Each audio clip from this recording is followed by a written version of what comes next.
and save us. Kwa hivyo asante sana pastor. Wokovu unapatikana tu kwa Mungu wetu aliye juu mbinguni. Katika ulimwengu huu wote hakuna yule aliye na nguvu za kuokoa. Kwa hivyo tumtumainie yeye. Ndiposa tuma Yesu Kristu akaja kutufilia msalabani ili sisi wote tutakao muamini tupate uzima gani? Wa milele. John 3:16. Hebu tuseme sisi wote tunajua hilo fungu. John 3:16. For God so that his only begotten Son, that whoever believes in him shall not do what? Shall not perish but have. Kwa hivyo sisi wote tumeitwa tuje jinsi tulivyo.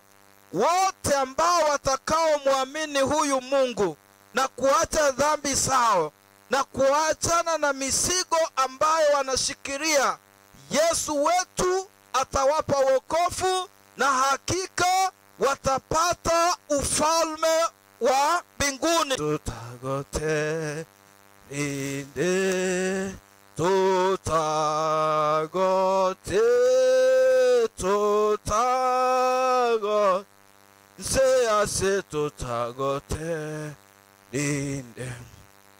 There is a place that has been prepared for us, a place where we will never grow old, a place where we will live forever, and that place is for me and you, and that place is in heaven. So it is high time for us to put our houses ready, so that when our Lord Jesus Christ comes, he will take us home where we will live forever, where we will never get sick, where we will never complain about the life of bottom up, about the difficult times that we are facing as the Christians. But there is a place where we will live peacefully, and that place is in heaven. Hallelujah. If it were not so, I could not have done what? Told you that in my Father's word there are so many rooms, there are so many mansions for you. It is high time abana banyasai tobwa tokebibe ligara na litore nyorere enseyo yaro isigwe engiyamano asomore mborabo korubono na kogenderera.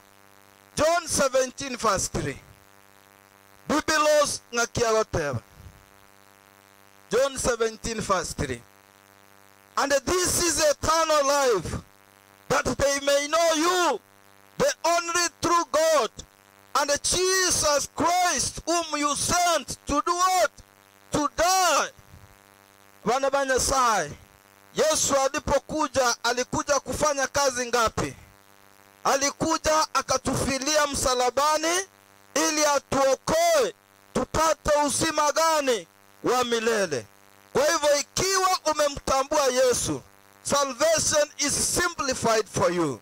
Ikiwa umemchagua Yesu, wewe hakika umechinyakulia nafasi katika mji ule ambao umeandaliwa kwa watu wote, ambao ni mimi na wewe na hata jamii yako na hata ndugu zako na hata dada zako, ili Yesu anapokuja tumorotote igoro asamare konye ndirianche abwate chimbaba kangana iruka ingiko mochoria babeli yambarore babe no kumbarore amona bandi bamenyetaro. Abana banyase, our God is so faithful. The Bible records very well that there is a time that Jesus Christ is coming. And when you look at what is happening in our homes, in our countries, in this world, it indicates very well that our Lord Jesus Christ is coming soon and very soon. The signs indicate. You see, nkorora morere aromba kabanto